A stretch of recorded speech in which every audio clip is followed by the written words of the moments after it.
क्या Indus water treaty अब भी इफेक्टिव है? क्या इंडस वाटर ट्रीटी ये अलाउ करती है कि इंडिया हमारे दरियाओं के ऊपर डैम्स बना सके या हमारा पानी रोक सके? तो इसका जवाब है नहीं। इंडिया को किसी किस्म का कोई राइट नहीं है, ना ही इंडस वाटर ट्रीटी ये अलाउ करती है कि इंडिया हमारा पानी रोक सके। बेसिकली अगर हम इंडस वाटर ट्रीटी को देखते हैं तो ये 12 आर्टिकल्स के ऊपर मुश्तमिल है, जिसमें से मैं आज सिर्फ 3 आर्टिकल्स का जिक्र करना चाहूँगा which are the most important and critical and the backbone of this Indus water treaty. याद रखिएगा, इंडस वाटर ट्रीटी जब 1960s के अंदर वर्ल्ड बैंक की मीडिएशन से बनाई गई थी, so it is one of the best treaty जो उन सर्कमस्टांसिस के अंदर डेवलप की गई थी, और आज भी ये गाइडिंग डॉक्यूमेंट है। हाँ, इसके अंदर कुछ चीज़ों को इम्प्रूव करने की ज़रूरत है, उसका जिक्र हम बाद में करेंगे। जो बेसिकली वो 3 आर्टिकल्स हैं, उसमें एक आर्टिकल नंबर 3 है जिसमें इंडिया को ये प्रोविजन है कि वो हमारे दरियाओं के ऊपर run of the river projects बना सकती है। अब ये run of the river projects क्या होते हैं कि सर्टेन टाइम के लिए आपने थोड़ी देर के लिए पानी रोका, उसने अपना काम किया, चाहे आपने हाइड्रो पावर बनाया उसके ऊपर, और उसके बाद आपने पानी को जाने दिया। इस सूरत हाल में कहीं पे भी पानी आपके सिस्टम से विड्रॉ नहीं होता, बल्कि वो सिस्टम के अंदर ही पानी रहता है, और इनको हम run of the river projects कहते हैं। और दुनिया में बहुत से ममालिक ऐसे हैं जिनके दरमियान ट्रीटीज हैं, एमओयूज हैं, और वो run of the river projects लगाते हैं, लेकिन वो साथ साथ डाउन स्ट्रीम वाटर अवेलेबिलिटी को भी इंश्योर करते हैं, उनका राइट्स प्रोटेक्टेड होते हैं। अनफॉर्चुनेटली इंडिया ये काम नहीं कर रहा और इसको एज ए आबी जाहरियत या एज ए वेपन यूज कर रहा है।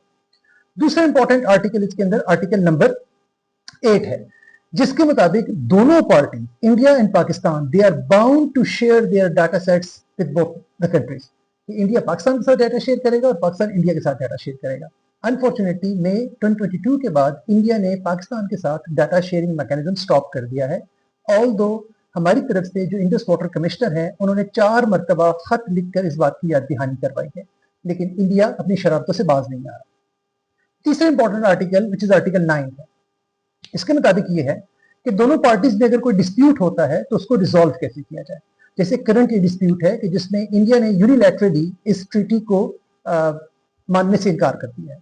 इस केस के अंदर पाकिस्तान ने अपना राइट यूज करते हुए कोर्ट ऑफ आर्बिट्रेशन के अंदर गए, वहां पे दोनों ममालिक की डिस्कशंस हुई एंड फाइनली पाकिस्तान ने ये केस विन कर लिया। स्टिल इंडिया इसको वायलेट करता जा रहा है। आखिर इसका हल क्या है? देखें, बजाय इसके कि हम किसी कॉन्फ्लिक्ट का शिकार हों, मेरी नज़र में जो इसका सबसे बेस्ट हल ये है कि हम डिप्लोमेटिक एवेन्यूज के ऊपर इस चीज़ को उठाएं और डिप्लोमेटिकली हम इस चीज़ को सॉल्व करें। हाँ, अगर कोई मीडिएशन कहीं पे पॉसिबल है तो मीडिएशन की जाए ताकि दोनों कंट्रीज को टेबल पे लाया जाए और टेबल टॉक्स के जरिए से ये चीज़ें बहाल की जाए।